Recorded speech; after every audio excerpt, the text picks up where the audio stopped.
السلام علیکم ورحمۃ اللہ وبرکاتہ۔ دوستوں، امید کرتا ہوں آپ خیریت سے ہوں گے۔ میں ہوں محمد مقصود قاسمی اور آپ دیکھ رہے ہیں باغ مدینہ یوٹیوب چینل۔ مرکزی جمعیت اہل حدیث کی جانب سے دہلی میں عظیم الشان آل انڈیا اہل حدیث کانفرنس کا انعقاد 9 اور 10 نومبر کو کیا گیا، جس میں مسجد نبوی صلی اللہ علیہ وسلم کے امام صاحب نے بھی شرکت کی۔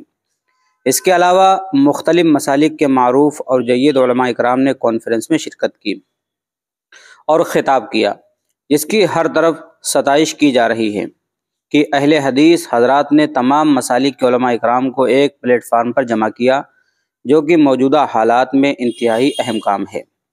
وہیں جمعیت اہل حدیث کانفرنس کا بڑا ہی شرمناک پہلو بھی سامنے آیا ہے کہ اس کانفرنس میں عمیر الیاسی نامی شخص نے بھی شرکت کی، جنہیں سنگ نواز بھی کہا جاتا ہے، اور عمیر الیاسی نے بابری مسجد کی شہادت کے مقام پر تعمیر کی گئی مندر کے افتتاحی پروگرام میں شرکت کر کے ملک بھر کے کروڑوں مسلمانوں کے دلوں کو زخمی بھی کیا تھا۔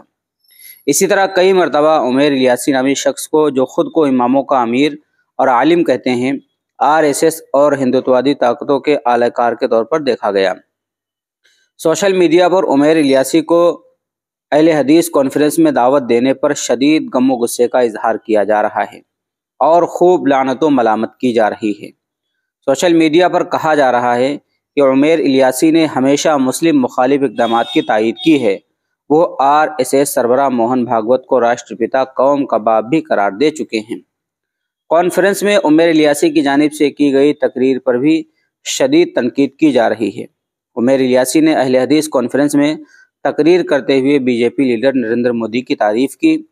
الیاسی نے مسلمان بچوں کو آشرموں اور مندروں میں جانے اور 3 دن وہاں ٹھہرنے کا بھی انتہائی غیر ذمہ دارانہ مشورہ دیا۔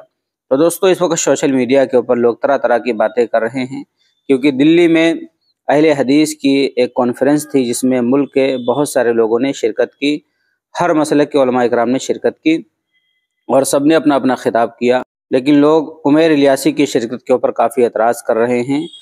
اب آپ حضرات کا اس شخص کے متعلق کیا کہنا ہے، نیچے کمنٹ کیجئے گا۔ پہلی بار چینل کو دیکھ رہے ہیں، سبسکرائب بھی کر سکتے ہیں۔ چلیے دوستو، پھر ملتے ہیں انشاءاللہ جلدی کسی نئے ویڈیو میں۔ السلام علیکم ورحمۃ اللہ وبرکاتہ۔